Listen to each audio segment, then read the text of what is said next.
अस्सलाम वालेकुम एवरीवन। उम्मीद है आप सब लोग खैरियत से होंगे and welcome back to our weekly session. आज जो गेस्ट हमारे साथ मौजूद हैं ही इज फैशन Shaji, the capital market expert. तो आइए ना वेलकम करते हैं। अस्सलाम वालेकुम सर। जी जी, वालेकुम सलाम। Sir how are you? जी जी, मैं बिल्कुल खुश हूँ, ठीक हूँ। सर सबसे पहले जो है वो हम आज की मार्केट की बात करते हैं। हमने देखा आज जो है वो मार्केट में रेंज बाउंड सेशन था, विटनेस किया हमने, जिसमें 200 पॉइंट्स की जो है वो मार्केट में अपसाइड थी। तो मार्केट में बहुत ज़्यादा मंदी भी नहीं थी, ना तेज़ी थी, एक कंसोलिडेशन फेज़ था। तो क्या वजह है इसकी? क्या कोई न्यूज़ आई थी जिसकी वजह से ये मार्केट का जो है वो आज हमने ये रुझान देखा? या ये एक बड़ी करेक्शन की का इंडिकेशन है जिसकी वजह से जो है वो आज हमने ये फेज़ देखा? नहीं, वैसे ये कह सकते हैं कि करेक्शन या इंट्राडे करेक्शन काफ़ी यानी हफ्तों से हो रही है। और लेकिन ये है कि आप ये भी देखें कि बहुत से सेक्टर्स में भी स्विचिंग भी हो रही है। चूंकि अब सिक्लिकल्स चले हैं, तो अब सिक्लिकल से लोग निकल के वापस डिविडेंड वाले स्टॉक्स में भी आ रहे हैं, और बाज़ जो अच्छे कोई वैल्यू स्टॉक्स हैं उसमें भी वापस आ रहे हैं। और बाज़ ये है कि चूंकि एक व्यू ये भी है कि बजट चूंकि आ रहा है तो लोग अब थोड़ा सा कॉशियस रहेंगे। एक चीज़ ये भी है, लेकिन मेरा ये ख्याल है कि अब वो वॉलेटिलिटी नहीं है जो पहले थी या पिछले दिनों में थी। अब थोड़ा सा रिस्क लेवल कम हुआ है। और मैंने पिछले वीडियो लॉग में आपको बताया था कि KC 100 के अलावा KC 30 में जगह है। KC 30 को ज़रूर जहन में रखना चाहिए, और ये आपके बेस्ट ब्लू चिप स्टॉक्स पे मुश्तमिल है। सही। सर हम जो है वो हमने दीवान फारूक मोटर की अगर हम बात करें तो हमने देखा दीवान फारूक मोटर में काफ़ी हमने अच्छी एक्टिविटी जो है वो हो रही है। जिस तरह जो है वो हमने पीआईए में देखा था, जो एक टाइम था जिसमें पीआईए में भी जो है वो एक्टिविटी हो रही थी। तो फिर उसके बाद जो है वो लोग काफ़ी फंस गए थे पीआईए में। तो ये क्या इसी में दीवान फारूक मोटर्स में भी यही होगा, या कोई फंडामेंटल इम्प्रूवमेंट है इसमें? जो 5 रुपए का जो ये स्टॉक था, ये जो है वो आज 40 रुपए में बंद हुआ, तो क्या वजह है? बहैसियत तज्जिया कार, और ये है कि दीवान फारूक मोटर पे खुल्लम खुल्ला बात करना तो थोड़ा सा वो है। लेकिन ये है कि मैं उमूमी तौर पे ये कहूँगा कि अगर आप इनकी एक किताब देखें जो आखिरी किताब थी, उसमें इन्होंने लिखा था कि ये इनके मतलब एक तो ईवी गाड़ी का तस्करा था। आजकल दुनिया में एक फैड है ईवी गाड़ी। अब वो तो मुझे मुश्किल मालूम होता है, लेकिन ये है कि जो शहज़ोर है वो बहरहाल इनका एक चलता हुआ ब्रांड था। और सेंट्रो वो भी एक चलता हुआ ब्रांड था। तो उस हवाले से काफ़ी चहमगोइयाँ या बातचीत है। इंडस्ट्री सोर्सेज से ज़ाहिर बात है कुछ चीज़ें होती हैं तो लोग करते हैं। तो इंडस्ट्री सोर्सेज से कुछ इसमें मस्बत कुछ सिग्नल्स हैं जो हमें इधर-उधर से मिलते हैं। ज़ाहिर बात है इसके कोई नोटिसेस नहीं है, इसके कोई पीएसएक्स पे वो नहीं है। बहरहाल ये है कि लोग कर रहे हैं, और आप इसको अगर आप कंफर्मेशन चाहते हैं तो आप चार्ट्स को भी देख सकते हैं, आप एमएससीडी को देखें, वो आपकी लाइन है एमएससीडी की लाइन, आप उसको फॉलो करते हुए किसी भी स्क्रिप्ट में बशमूल डीएफएमएल के आप कर सकते हैं। और दीवान सीमेंट जो है वो भी उसमें आप देख सकते हैं। सर सर इसी से रिलेटेड मैं एक सवाल करना चाहूंगा। इसमें ऑटो सेक्टर में गैल भी एक अच्छा स्टॉक है और इसने भी काफी इम्प्रूवमेंट दी है, तो इसमें आगे क्या फ्यूचर है? गनी ऑटोमोबाइल हम अक्सर देखते रहते हैं कि इनकी जो चेरी एसयूवी हैं वो बिकती हैं इक्का दिक्का। जैसे हम शोरूम्स में देखते हैं, इत्तेफाक से हमारी ऑफिस भी उनके करीब है, तो हम देखते रहते हैं कि इनकी गाड़ियां बिकती हैं। तो ये इकोनॉमिक एक्टिविटी है थोड़ा बहुत। तो नंबर्स जो पामा के हैं उसमें भी आ रहे हैं। तो अब यकीनी तौर पे थोड़े से जो इनकी ईपीएस होगी वो भी ज़रा बेहतर हो जाएगी। तो ये है आहिस्ता आहिस्ता ये चीज़ें हो रही हैं। लेकिन ज़ाहिर बात है लाहौर बेस्ड इन्वेस्टर्स अगर इसमें GAL हो या GHNI हो या साफकार हो, इसमें बहुत ज़्यादा बड़ी एक्टिविटी करते हैं, तो इसकी वजह से प्राइस एप्रिसिएशन या मूवमेंट बहुत ज़्यादा है। तो थोड़ा सा अपनी वो टेक्निकल लाइंस को देखते हुए आपको सोच समझ के करना चाहिए। नंबर्स हैं, सेल्स हो रही है, पामा में भी नजर आ रही है, तो ये कि थोड़ा देख दाख के करना चाहिए। सही है सर। सर इसके अलावा मैं पूछना चाहूंगा, इसमें जो नया आईपीओ आया है फास्ट केबल का, इसको आप कैसा देखते हैं इसमें? देखिए, लाहौर की पार्टी है, और काफी पुरानी पार्टी है, काफी वक्तों से लगे हुए थे कि उनका आईपीओ हो। उस वक्त हालात 2-3 साल पहले काफी दगरगू थे। अब ये है कि ये अभी भी ऐसा है कि 70% पे चलते हैं। पिछले 3 साल से कंटिन्यूस जो कैपेसिटी यूटिलाइजेशन थी वो 70% से ऊपर थी। तो ये एक अच्छा हिसाब है। आजकल की दूसरी कंपनियों के हिसाब से अगर हम सीमेंट वगैरह कंपनीज देखते हैं तो वो 30-30, 40-40, 50-50% से ज़्यादा नहीं चल रही। तो उस हिसाब से तो सर, ये, हाँ, इसमें ये कि जब भी कोई नया आईपीओ आता है सर, उसमें कोई ना कोई लोग कहते हैं कि सट्टा हो रहा है, ऊपर जा रही है प्राइस, जिस तरह इसको एक हवा बना रहे हैं कुछ कि भाई ये ऑक्टोपस की तरह आते ही परफॉर्म करने लग जाएगा। तो क्या इसमें ये एक अच्छा आईपीओ होगा फास्ट केबल का, या जिस तरह बाकी पिट गए हैं ये भी? देखिए, पाकिस्तान में जो आईपीओ आता है तो उसमें उमूमी तौर पे राय ये है कि वो सरमायाकारों से ज़्यादा वो उस अपनी कंपनी के लिए ज़्यादा फायदेमंद होता है। वो कॉर्पोरेट फाइनेंस इवेंट होता है, तो जो ब्रोकरेज, जो इसमें लीड मैनेजर्स होते हैं या उसको एडवाइस कर रहे होते हैं, उनकी कोशिश होती है कि ज़्यादा से ज़्यादा पैसा वो उस कंपनी को दिला दें। तो प्राइस जो एक डिस्कवरी है, वो वहाँ सिवाय एक ऑक्टोपस के, जब ये ऑक्टोपस भी आया था तो आपको याद होगा उसमें फ्लोट का इशू था, और फ्लोट कम था और प्राइस कम दे दी थी। अब इसमें ये है कि फ्लोट तो अच्छा खासा है और पैसे भी तकरीबन इनको मिल जाएंगे। अब ये है कि कुछ टाइम लगेगा सेटल समझने होने में बिल्कुल। में। मुझे नहीं लग रहा कि बहुत ज़्यादा इसमें कोई चीज़ हो सकती है। हाँ, फास्ट केबल की वजह से ये हुआ है कि हमने देखा कि जो एक बड़ी कंपनी थी पाकिस्तान केबल, उसके जो शेयर्स थे वो उसी भाव पे या उसी मल्टीपल पे री रेट हो गए। तो ये फायदा है, ये आप देख सकते हैं। यही जी आईपैक बिल्कुल। के सेंचुरी पेपर में हो गया वो। तो सर, वेव्स और पाक इलेक्ट्रॉन पे भी रोशनी डाल दें कि वेव्स और पाक इलेक्ट्रॉन का कैसा फ्यूचर है? देखिए, पाक इलेक्ट्रॉन, अगर आप कभी लाहौर जाएं और वहाँ पे देखें, बड़ी अहम जगह पे वॉल्टन रोड पे उनकी फैक्ट्री है, और बहुत ज़्यादा वैल्यू हो चुकी है। सामने पैकेजेस मॉल है उसके।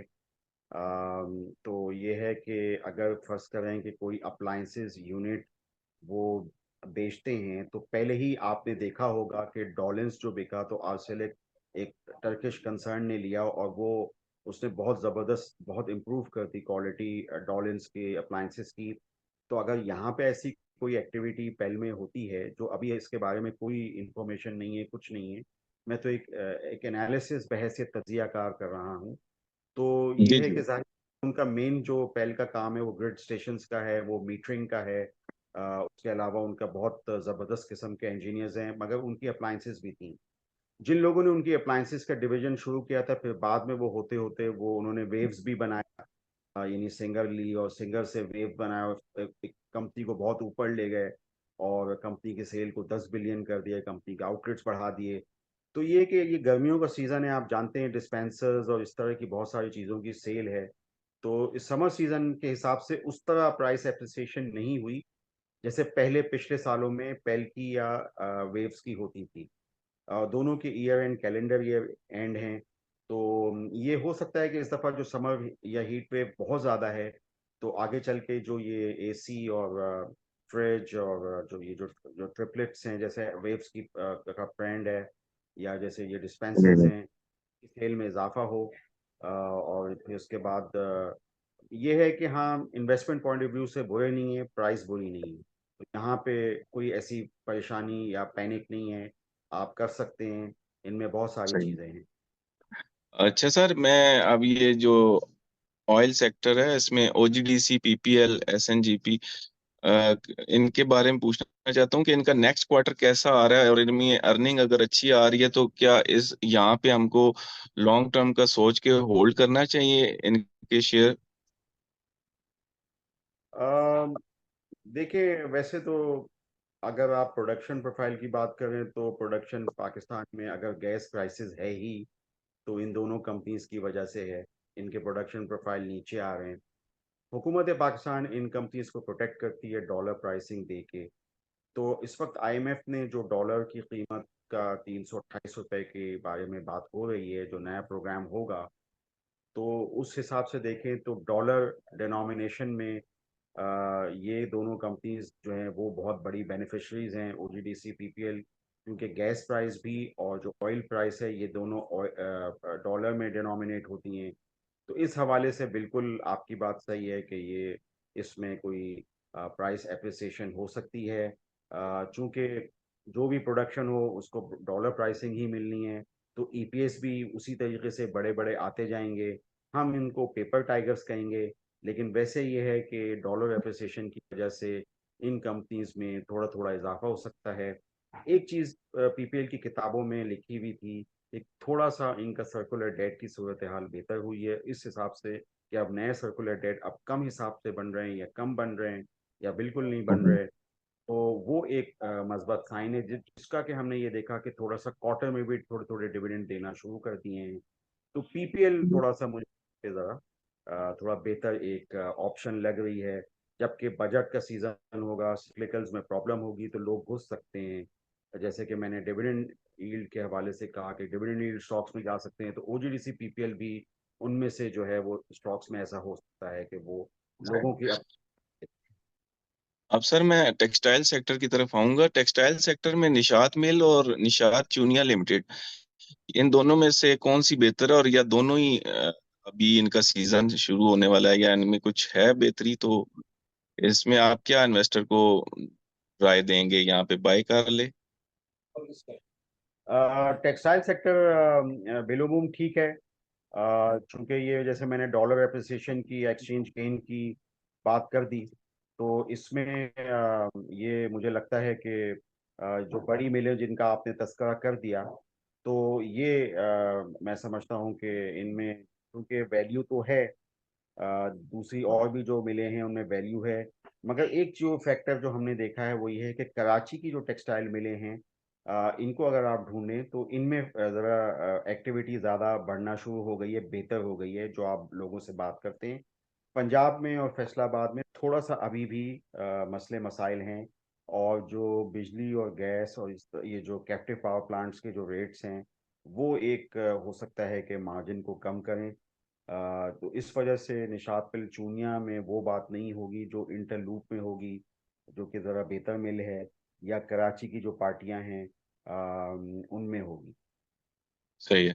और सर ये जो पेनी स्टॉक्स में आते हैं, ये वैसे तो स्टील सेक्टर में आयशा स्टील और आगा स्टील, दोनों की प्राइस भी आप देख रहे हैं काफी नीचे है। तो क्या इनको लॉन्ग टर्म के लिए होल्ड कर सकते हैं या ये फारिग हैं कंपनियां? क्योंकि बाकी हर चीज की प्राइस डबल हुई है, ये इतना इन्होंने मूवमेंट नहीं की स्टील सेक्टर में। INIL, ISL, मुगल, इनको देखें, इन्होंने फिर भी कुछ बेहतरी दिखाई है। तो इसमें आयशा स्टील और आगा का पूछना चाहता हूँ कि आगा स्टील में कुछ है मूवमेंट आगे, या इनके ऊपर डेप्ट बहुत ज्यादा है, बैंक का कर्जा है जिसकी वजह से मूव नहीं कर रहे? जी बिल्कुल, आपने सही एक चीज़ बताई। थोड़े से डेट के बैंकों से इश्यूज जो आगा स्टील के हैं सुनने में, जो और जो नोटिस हम देखते रहते हैं। बकिया ये कि इस वक्त अगर आप जो सीआरसी का और जो गैल्वेनाइज की जो इंडस्ट्री है इसमें अगर आप घूमें तो उसमें आप देखते हैं तो बड़ा टफ कंपटीशन है। आईएसएल उसमें एक सबसे बड़ा प्लेयर है, और वो यानी अभी भी थोड़ा बहुत आप उनके क्वार्टरली नताइज में देख सकते हैं कि उनके नताइज ज़रा से या यूटिलाइजेशन लेवल ज़रा से बेहतर हैं। और जो आयशा स्टील है वो थोड़े दबाव में है। वो नहीं, थोड़ा सा मतलब नहीं कर पा रहे। जाहिर बात है कोई एक्टिविटी बिल्डअप होगी मुल्क में, कंस्ट्रक्शन सेक्टर के अंदर एक्टिविटी होगी, या ये तो जो ही बात। गाड़ियों की शीटें हैं या मोटरसाइकिल की जो जो मिड गार्ड्स वगैरह हैं, इनमें कोई काम धंधे में ज़रा इजाफा होगा तो क्यों नहीं आयशा स्टील में भी हो सकता है। मगर ये कि अभी थोड़ा हुनूस टाइम है, हो सकता है कि ये जून भी दबाव में जाए। ओके। सर, ये पीएसओ के ऊपर काफी डेप्ट है, तो ये इसका मसला कब हल होगा? और सुना है कुछ लीवी चार्जेस भी हुकूमत कोई टैक्स लगाने लगी है, वो उससे महंगाई और बढ़ जाएगी। तो ये मतलब पीएसओ पहले लोग बहुत शौक से लेते थे, अभी पीएसओ लेते हुए डरते हैं। शेल का भी बता दीजिएगा। देखिए, पीएसओ में पहले थोड़ा सा जो मेरी अंडरस्टैंडिंग है, जो हो सकता है कि दूसरे तज्जियाकार उससे थोड़ा सा इख्तिलाफ करें, वो ये है कि पहले जब ये जो पेट्रोल और डीजल की कीमतों में इजाफा या कमी होती थी, तो उसका एक बिल वास्ता, यानी उसका एक जो फ़ायदा था या नुकसान था, वो पीएसओ और ओएमसीज में आता था। मेरा ये ख्याल है कि अब ये जो फ़ायदा है वो रिफाइनरीज को आता है। अब चूंकि आप देख रहे हैं कि ये पेट्रोल और डीजल की कीमतों में कमी हुई है, तो रिफाइनरीज की जो एक्स रिफाइनरी प्राइसेस में भी कमी हुई है। तो इससे ये है कि अब ये फ़ायदा रिफाइनरीज को, या ये नुकसान रिफाइनरीज को थोड़ा है, और पीएसओ को उस तरह के बेनिफिट्स जो हैं वो नहीं हैं। जाहिर बात है, वो आप देखते हैं कि एक अखबार में नोटिस देते हैं कि जी हमारा 800 बिलियन का सेक्टोरल डेट है, वो जी पूरा हुआ है, बिल्कुल। या हमें तो वो उसी इसीलिए दिए जाता है कि कुछ हुकूमत पाकिस्तान उनको 30 या 40 बिलियन डॉलर दे देती है, या कुछ एलसी खुलने में मदद हो जाती है, कोई पेट्रोलियम से जो एलसी होती है उस खुलने में मदद हो जाती है। तो उसके अलावा ये है कि कंपनी में जो एक सब्सिडरी है पाकिस्तान रिफाइनरी, उसकी कारकर्दगी बहुत ज़बरदस्त है। तो यही है कि आपको अगर पीएसओ में ही काम करना है तो आप पाकिस्तान रिफाइनरी में काम कर सकते हैं, क्योंकि वहाँ पे न सिर्फ ये कि कारकर्दगी बेहतर है, बल्कि उन्होंने उसको वो एक बहुत ही बंद वाली सिचुएशन से बहुत ऊपर लिया है वो कंपनी को, जो एक मसले मसाइल से आज से 4-5 साल पहले, बल्कि अब तो वो मार्केट लीडर्स हैं, बेहतरीन किस्म का पेट्रोल बनाते हैं। तो आपको अगर पीएसओ में करना है तो आप पीआरएल में कर सकते हैं काम। तो ये मेरा एक उसमें व्यू है कि जो प्राइस एडवांटेज है वो रिफाइनरीज को ज़्यादा है। और सर, पोल में कैपिटल गेन कितना आ सकता है नेक्स्ट क्वार्टर तक? अभी वो 500 पे कर रहा है ट्रेड। और अगर आप ईपीएस या डिविडेंड की बात करते हैं तो इसमें कोई शक नहीं कि कोई बड़ा डिविडेंड जो है वो आ सकता है। और प्राइस एप्रिसिएशन हमारे हिसाब से उतनी थी, वो अचानक बहुत बढ़ से ही हो गई है। लेकिन ये है कि ईपीएस के हिसाब से एक थोड़ा सा आज गेन, अगर ये है कि अरेबियन लाइट की कीमतें थोड़ी बढ़ती हैं, क्योंकि गल्फ में सूरत हाल है, तो फिर वापस लोगों की का फोकस जो है वो पाकिस्तान ऑयल फील्ड्स में आ सकता है। ये मेरा सर, कितना कितना डिविडेंड एक्सपेक्ट करते हैं इस क्वार्टर में? लगता है कि 60, 65, 70 रुपए तक का एक डिविडेंड जो है वो, क्योंकि पिछले सालों में भी ऐसा हुआ है कि जून के जी। डिविडेंड्स, जो फाइनल ईयर डिविडेंड्स थे वो अच्छे थे, बड़े थे। तो उम्मीद की जाती है, क्योंकि इस दफ़ा अटक पेट्रोलियम के भी डिविडेंड कम हैं, अटक ग्रुप के डिविडेंड्स जो हैं वो, और जो फ़ायदा है या कैश है वो इस वक्त अटक रिफाइनरी में है, बैलेंस शीट में। अच्छा। तो हो हाँ। सकता है वो बुक गेन्स, जैसे डॉलर का मैंने आपको ओजीडीसी और पीपीएल के केस में बताया, तो डॉलर बेनिफिट तो इस छोटी सी ईएमपी कंपनी पीओएल में भी है, जिसकी ऑयल और गैस प्रोडक्शन दोनों ही अब कम होती चली जा रही है। तो हम्म। उनको डॉलर बेनिफिट मिलेगा, तो वो उसको जाहिर बात है डिविडेंड की शक्ल में पास ऑन करके अपना, मतलब अपने आप को डिविडेंड भी दे देंगे। ठीक हो गया। सर, ये पावर सेक्टर का बताइएगा। पावर जनरेशन सेक्टर में लाल पीर, निषाद पावर और निषाद चूनिया पावर, हपको, कैपको, पाक जैन, ये सारी माशाल्लाह डिविडेंड भी अच्छा देते हैं और इस टाइम मूवमेंट में भी हैं। तो आप क्या कहते हैं, सब में इन्वेस्टमेंट कर ली जाए थोड़ी थोड़ी?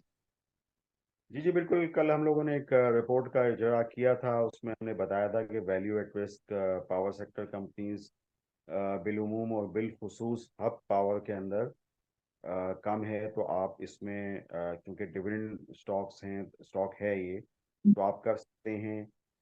बकिया ये कि आप देख रहे होंगे कि खबरों में आ रहा है कि चाइनीज़ को कोई रिलीफ मिलेगा, कुछ उनको सर्कुलर डेट के पैसे रिलीज होंगे, तो उसमें जाहिर बात है चाइना पावर हब जनरेशन जो है उनको भी होने हैं। तो हमारी मार्केट भी उसको बहुत उसको फॉलो कर रही है इस पूरे मामले को, क्योंकि पाकिस्तान में जो भी पावर कंपनी आती है उसके सर्कुलर डेट भी बनना शुरू हो जाते हैं। तो हम्म। ये है अगर ये चाइनीज से मामला करने हैं और हुकूमत को आगे चलना है, तो चाइना से कोई इन्वेस्टमेंट लानी है, और ये जो अभी चल रहा है IMF के साथ मामला, तो उसमें तो फिर इनको चाइनीज को पैसे भी देने पड़ेंगे, जो एजेंसीज यहाँ पे। तो एक हब पावर पे एक थोड़ा सा फोकस है।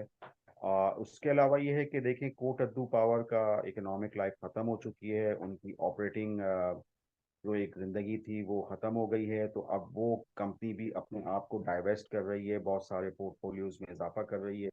स्क्रैप वैल्यू उनकी 50-75 रुपए तक है, अगर आप हमारी वेबसाइट को भी देखें। यानी स्क्रैप वैल्यू से मतलब ये कि जब कभी कोई प्लांट बिकेगा, या क्योंकि इकोनॉमिक लाइफ खत्म हो चुकी है, तो जो इन्वेस्टर को ये चीज़ फोकस करनी चाहिए। फिर यही चीज़ लालपी और यही चीज़ पाक जैन पावर में है। पाक जैन पावर में स्क्रैप वैल्यू तकरीबन आ चुकी है प्राइस के अंदर। और पाक जैन पावर और लालपी चूँकि एक ही तरह के प्लांट हैं और एक ही टाइम पीरियड के प्लांट हैं, और उनकी इकोनॉमिक लाइफ भी ख़त्म हो गई, तो वो स्क्रैप वैल्यू जो पाक जैन पावर में आ गई है वो लालपी में नहीं आई है।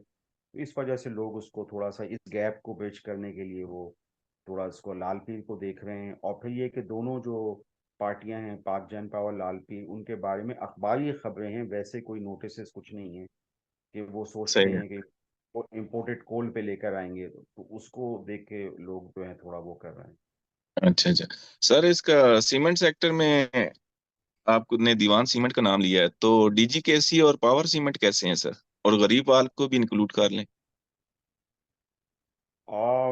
रिसेंटली करीबाल में मेरी कोई स्टडी नहीं है। डीजी खान पे अलबत्ता है। डीजी खान इसलिए इस वक्त सबसे बेहतर रहा क्योंकि पूरे पाकिस्तान में सबसे ज़्यादा जो यूटिलाइजेशन लेवल है वो अचानक डीजी खान में नज़र आई।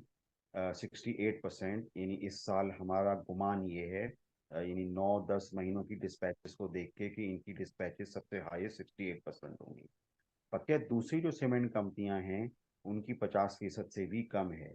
यानी आपके मुल्क में इस वक्त कोई काम, मतलब धंधे या कंस्ट्रक्शन वगैरह की एक्टिविटी मांद पड़ी हुई है। तो इसमें डीजी खान जो है वो ऐसा लगता है कि वो क्लिंकर की एक्सपोर्ट कर रहा है बाहर। तो हाँ। इस वजह से डीजी खान जो है वो यानी एक बेहतर सूरत हाल में है, या नंबर्स अच्छे दिखाएगा फाइनल क्वार्टर के अंदर, ऐसा लगता है डिस्पैचेस और उनकी यूटिलाइजेशन लेवल्स को देखते हुए। दूसरी कंपनी सही। आपने कौन दूसरी कंपनी कौन सी बोली आपने? पावर सीमेंट, दीवान सीमेंट और मेपल लीफ। मेपल लीफ के भी वही नंबर्स हैं, वही 46-47% यूटिलाइजेशन हम्म। हमारा साल का। आपको याद होगा 2020-21 का वक्त था, तो इमरान खान का दौर था, तो उस वक्त तो 80-80, 90-90, 100-100% तक यूटिलाइजेशन लेवल्स थी कंपनीज के। अब वो तकरीबन उसके आधे हो चुके हैं। हमने यानी IMF की पॉलिसी के तहत डिमांड डिस्ट्रक्ट की है। तो फिर भी मेपल लीफ अपने इलाके का, नॉर्दर्न जोन का एक अच्छा प्लेयर है। तो ये है कि फिलहाल यूटिलाइजेशन लेवल वही 50% से नीचे हैं, तो वो इस हम्म। हिसाब से ही देखेंगे। डिविडेंड चूंकि इनका थोड़ा कमजोर होता या नहीं होता, तो वो थोड़ा सा लोग जो हैं ज़रा उस पर काफ़ी यानी जज्बेज होते हैं। सर, टेक्नोलॉजी सेक्टर में नेटसोल, एवीएन कैसे लगते हैं सर? नेटसोल का भी आया है किसी से एग्रीमेंट वगैरह। नेटसोल के हवाले से मेरे काफ़ी यानी तारीखी ख्यालात हैं। मगर ये कि मैं उसको मुख्तसरन ही कहूँगा कि कंपनी ने उस तरह ग्रो नहीं किया। जब यानी IPO के वक्त से मैं देख रहा हूँ 2005 से, उस वक्त से जिस हिसाब से सिस्टम लिमिटेड ग्रो कर गया। ये है कि अब ये दुनिया क्लाउड कंप्यूटिंग की है, ये दुनिया जो है इस वक्त AI की है, और आप अभी तक डिजिटल और सॉफ्टवेयर के ही उसमें हैं। तो मैं समझता हूँ कि अब इनको बहुत आगे बढ़ने की ज़रूरत है। कंपनी बहुत पुराने उसमें है, हाँ इनकी दुनिया में 2-3 जगहों पे प्रेजेंस है, मगर ये है कि वो जो EPS या सेल्स के नंबर्स जो हैं वो इतने ज़बरदस्त नहीं होते। बहरहाल टेक्निकली मैं देख रहा था आज, तो मुझे लगता है कि काफी यानी वोल्टाइल है तकरीबन सर। अगर 100, जी जी, 125-26 के ऊपर आए तो मुझे मतलब 132, और 132 के ऊपर फिर 156, अब ये है कि ये तो उसी सूरत में हो सकता है कि जब बाजार में कोई वापस रैली बने, तो फिर ये जी। है कि बाकी इसमें स्टॉप लॉस 118 का, जहां तक कल का मेरा था रीडिंग, तो सर 118 का था। पीटीसी में कुछ सुनने में आ रही थी इत्तसालात वालों के साथ, कुछ दुबई वालों के साथ इनका मुआहिदा होगा, पर मेरा ख्याल है ये बात बार बार ये न्यूज आती रहती है लेकिन होता कुछ भी नहीं है। पीटीसी भी 15 रुपए के आसपास घूमता रहता है। देखिए, आप खुद डिजिटल एक्सचेंज जाएं और आप देखें, वो मतलब खाली पड़े हुए होते हैं, बड़ी बड़ी ज़मीनें हैं। हम्म। कि वो कहते हैं कि ये म्यूटेशंस हमारे नाम कर दें, तो आप कर दें। दूसरा ये कि देखें, जो यूएई के इन्वेस्टर्स हों या सऊदी इन्वेस्टर्स हों या ये जो गल्फ के इन्वेस्टर्स हों, अब ये बहुत आगे चले गए हैं। ये दुनिया की बहुत ज़बरदस्त टेक्नोलॉजीज़ में ये इन्वेस्ट करते हैं। ये जीपीयूज़ में इन्वेस्ट करते हैं, एनवीडिया के अंदर करते हैं, वीडियो गेमिंग में कर रहे हैं। ये बहुत आगे चले गए हैं। ये इस तरह की पुराने ये एसेट के। फायदा नहीं है बिल्कुल। सर अब मैं आऊंगा इसके फार्मा सेक्टर पे। सरले, एजीपी और सिटी फार्मा, तो ये इनका क्या फ्यूचर देखते हैं? अभी तक ये प्राइजेस तो तो हुकूमत के तीन साथ चीज़ की इनका कुछ इशू चल रहा था। हुकूमत के साथ। सर प्राइजेस के ऊपर चल रहा था, सेल्स टैक्स हुकूमत इन पे कुछ लगा रही है, कभी ये आगे पास ऑन कर देंगे आवाम को, शायद दवाइयों की कीमतों में इजाफा हो जाए। अच्छा सीमेंट भी आप बढ़ गया था। अच्छा, आप ये जीएसटी की बात कर रहे हैं? जी जी, बिल्कुल। जी। बिल्कुल, ये असल में आईएमएफ जो चाह रहा है 1800, यानी तकरीबन 18 ट्रिलियन का जो बजट चाह रहा है, तो वो अब कैसे पॉसिबल होगा? वो तो जाहिर बात है, आपको मुख्तलिफ सतह पे, मुख्तलिफ जगहों पे ये करेंगे, टैक्सेस लगाएंगे। ये बजट बहुत ज़्यादा यानी अनपॉपुलर होगा और बहुत सख्त होगा। लोग इसका बहुत बुरा मनाएंगे। रिलीफ के बजाय ये तो बहुत ही सूरत हाल वो होगी। दवाइयों की कीमत में भी आप ये देखेंगे, डीरेगुलेट तकरीबन कर चुके हैं। हर दवा को आप लेने जाएं तो हर महीने वो बिल्कुल मुख्तलिफ कीमत पे होती है। जीएसटी लगेगी तो और उसमें पर लग जाएंगे, तो इन्फ्लेशन के और उसमें मसाइल होंगे।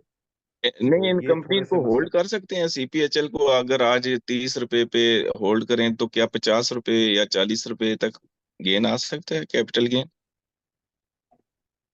या सरले में अ, कुछ आपको गेन नजर आता हो, या एजीपी में कोई सजेस्ट कर दें कोई शेयर? इसमें मेरी जो फेवरेट कंपनी है वो एबेट है। अच्छा। फार्मा में कंपनी टर्न अराउंड हो रहा है। पहले एक्सचेंज लॉसेस की वजह से मसले थे। अब ये है कि प्राइसेस डीरेगुलेट हो गई हैं, तो आपने देखा कि आहिस्ता आहिस्ता लॉस से नफा और फिर बड़ा नफा और फिर बहुत ही बड़ा नफा। तो उस वो केस हम एबट में देख रहे हैं। वो केस हम दूसरी जो कंपनी है, तकरीबन सारी ही फार्मा कंपनी हैं, उनमें देख रहे हैं। उनमें फिरोसन्स भी है। ये मेरी दो तीन फेवरेट कंपनियां हैं। बाकी फिर ये जो सही। आप लिए उसमें एजीपी एक बहुत अच्छी कंपनी है। अच्छी लेकिन कंपनी है। ये अपनी जो कीमत है, ये इसकी ईपीएस के हिसाब से चलती है। ईपीएस हम्म। थोड़ी सी 5 रुपए या इस तरह होती है, तो आप इसको 25-25 का मल्टीपल तो नहीं दे सकते। तो जाहिर बात है, फिर आप इसको अगर ज़्यादा से ज़्यादा 15 का मल्टीपल भी देंगे, तो उस हिसाब से भी ये फेयरली वैल्यूड है। लेकिन ये लॉन्ग टर्म के लिए अच्छी एक वो हो सकती है, एजीपी।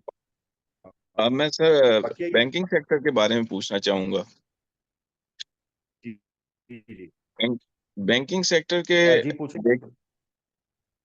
बैंक ऑफ पंजाब कितने दिन हो गए हैं, आसपास महीना ही होने वाला है, 5 रुपए पे ही फिक्स हो गया है। अब इसकी वैल्यू, फेयर वैल्यू देखें तो काफी ऊपर है, तो ये ज्यादती है, इधर घूम रहा है। इसको 8-9 रुपए का तो होना चाहिए कम से कम।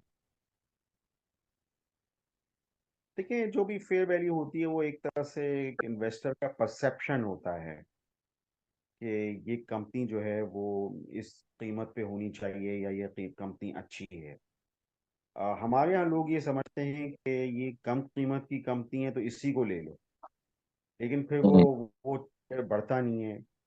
तो अब इसमें जाहिर बात है, इसमें नंबर ऑफ शेयर्स इतने ज़्यादा हैं कोई भी अगर इन्वेस्टर इसमें आएगा तो उसको बहुत ज़्यादा शेयर्स जो हैं वो करने पड़ेंगे। अब साजगार के अंदर अगर अगर आप कोई यानी 5-10 लोग मिल के कर सकते हैं, लेकिन इसमें जो है वो सैकड़ों लोगों को मिल के जो है करना पड़ेगा। अगर तो ये है कि अगर पंजाब में एक हुकूमत ऐसी होती जो पॉपुलरली इलेक्टेड होती, तो वो लोनों का इजारा करते नौजवानों के लिए या कुछ चीज स्कीम्स नजर आती तो यकीनी तौर पे लोग बैंक ऑफ पंजाब लेते। और जाहिर बात है लोन बुक बढ़ती, लोन बुक के बढ़ने से यानी उनकी जो ईपीएस है वो बढ़ती, फिर वो डिविडेंड देने के उसमें होते, तो यकीनी तौर पे वो तो पंजाब में भी होता। अब ये है कि जो ये एससीसीपी का नोटिस है, इसमें ये 8 बिलियन के टीएफसी होल्डर के अगेंस्ट इन्होंने कहा था कि 971 मिलियन शेयर्स आप इशू कर दें इन्हीं बैंक ऑफ पंजाब को। लेकिन ऐसा लगता है कि इसमें आगे क्या पेशरफ्त होगी ये मुझे नहीं पता, इसका क्या हम्म। होगा या इन्वेस्टर्स को देखेगा। लेकिन राइट नाउ यानी वो जो टीएफसी होल्डर को जो कीमत इनमें में शेयर हो रहे हैं वो तकरीबन रुपए के हिसाब से, मुझे जो मैंने कैलकुलेशन करी, हो सकता है वो कुछ आगे पीछे हो सकती है। और जो कीमत इस वक्त है यानी एक्सचेंज पे वो 5 रुपए की है। तो ये एक छोटा मोटा कोई आर्बिट्राज हो सकता है सर ये जो बाकी कि बैंक मैं समझता हूँ यूबीएल कि हो गया, मुस्लिम कमर्शियल, ये तो हमेशा यूबीएल तो 11 रुपए हर क्वार्टर का डिविडेंड दे रहा है, और इसकी प्राइस भी देखें 215-20 हो गई है। आपको यूबीएल, एमसीबी और बैंक अल फलाह में अगर कोई चूज करना पड़े तो आप क्या लेके रखेंगे, या सब में थोड़ा थोड़ा पोर्टफोलियो का हिस्सा डाल देंगे? आपने यूबीएल, एमसीबी और तीसरी बैंक कौन सी की? बैंक अल फलाह सर। हाँ इसमें अभी बैंक मैंने नहीं कहा। इसमें यूबीएल बैंक इसलिए करेंगे कि एक तो आप देख रहे हैं कि पिछले 5 क्वार्टरों से 11 रुपए है। दूसरा ये कि बेस्ट पे सीमेंट जो है वो कोशिश कर रहा है कि अपनी होल्डिंग को यूबीएल बैंक में बढ़ाए। उनकी होल्डिंग अभी 11% तक नहीं हुई है, तो वो चाहेंगे कि वो अपनी होल्डिंग को बेहतर करें, जो कि हमने चीज़ लकी सीमेंट में देखी और कुछ और भी कंपनीज में हमने देखी। लोगों ने जो अपने स्टॉक्स बाय बैक किए थे, ट्रेजरी बाय बैक की, मेपल लीफ में था, नेटसोल में था। तो इसी तरीके से ये चीज़ यूबीएल में हो सकती है। तो यूबीएल है। और इसके अलावा ये जो फॉरेन पार्टिसिपेशन है वो भी यूबीएल और एमसीबी बैंक में होगी। सही है। और सर इसमें जो केमिकल सेक्टर है, लॉट कैम और ईपीसीएल, ये कंपनीज तो इनका मार्जिन आपको पता है, आजकल इनको प्रॉफिट तो हो नहीं रहा, बल्कि बंद पड़ी हुई है। शायद लॉट कैम तो बंद है। ईपीसीएल का पीवीसी मार्जिन आपको पता है आजकल वो उसको वो प्राइस मिल नहीं रही, तो वरना तो क्या इनमें इम्कान है कि ये बाद में लॉन्ग टर्म के लिए कंपनीज अच्छी हैं, इनमें इन्वेस्ट किया जाए तो, या केमिकल अम, सेक्टर अभी दबाव का शिकार रहेगा? देखिए दो वजूहात हैं। एक तो गैस प्राइस का है मामला। तो इसमें एंग्रो पॉलीमर को जो गैस प्राइस है वो यानी ये चीज़ 1200-1400 रुपये पर MMBTU से होती हुई अब यानी 3000 और यानी MMBTU वगैरह चली गई हैं। तो अब वो दूसरा ये कि अगर कंस्ट्रक्शन इंडस्ट्री में थोड़ा सा यानी ग्रोथ आए या कंस्ट्रक्शन बहाल हो, तो उसमें जहाँ सीमेंट चलेंगे, जहाँ स्टील चलेंगे, जहाँ ये सीआरसी वाली फ्लैट स्टील वाली कंपनियां चलेंगी, वहाँ पे एंग्रो पॉलीमर का पीवीसी भी चलेगा, पीवीसी का दाना। तो हम्म। तो ये इसमें एक तो है चीज़। दूसरा ये कि आपने टेक्सटाइल सेक्टर का कहा था, तो टेक्सटाइल सेक्टर के अंदर जो सबसे ज़्यादा इस्तेमाल होती है चीज़ पानी की तरह, वो कॉस्टिक सोडा, वो उसमें एंग्रो पॉलीमर है। तो अगर ये है कि वहाँ पे इनका हो सकता है। तीसरी चीज़ ये है कि गैस प्राइस का ही है मामला, जिसकी वजह से कि एंग्रो पॉलीमर की तरफ अब लोगों का थोड़ा सा या इन्वेस्टर्स का थोड़ा सा रुख नहीं आ पा रहा। मगर फिर भी एंग्रो पॉलीमर जो है चूंकि डिविडेंड देता है और ईपीएस रिपोर्ट करता है, तो ये इस पैसों पे किसी भी मीडियम या लॉन्ग टर्म इन्वेस्टर के लिए बुरा नहीं है। ये होना चाहिए किसी भी पोर्टफोलियो के अंदर। सही है। और सर लॉन्ग ये, जी। हाँ लॉट कैम का सर, लॉट कैम का बताइएगा सर। लॉर्ड कैंप पे पब्लिकली बात करना थोड़ा वो है। इसमें ये है कि मार्जिन तो वो आपने कहा सही है, $102 है ये जो पैराक्साइलिन और पीटीए का, तो बड़ा कम है। अभी पिछले महीनों तक तो ये $170 भी था, $150 भी था, अभी इतना कम आ गया है। तो ये थोड़ा सा बैरूनी दुनिया में अगर ऑयल की थोड़ी सी आगे पीछे चीज़ें होती हैं, ऑयल प्राइसेस कम होती हैं तो हो सकता है। दूसरा वो थोड़ा डील का भी है, डील डील भी थोड़ा जो नहीं हो पाई, और अब नई डील अगर कम कीमत पे होती है तो वो भी लोगों की नज़रों में है बात। सर इनकी डील लकी वालों के साथ होनी है? नहीं, अब लकी वाले तो पीछे हट गए क्योंकि ये डॉलर नहीं, वो स्टेट बैंक की तरफ से कुछ मामलात है, तो वो उनका था। फिर वो अ, अब ये है कि ऐसा लग रहा है कि वो जो नोवा, जो गैट्रॉन की जो पार्टी है, नोवाटेक, जो सबसे बड़ी अच्छा। एक्सपोर्टर है, पैट की सबसे बड़ी जो एक्सपोर्टर है, उसमें ये रॉ मटेरियल जाता है। तो ये नेचुरल उनसे बनता है कि वो लें। अब वो हो सकता है कि वो उस प्राइस पे ना लें जिस प्राइस पे लकी था। ये मेरा एक ऐसी जाती इसका ख्याल है। अम, कंपनी के ऊपर सर कुछ डेब्ट वगैरह नहीं है, तो सर मेरा ख्याल है कि कंपनी जो भी लेगा फायदे में रहेगा।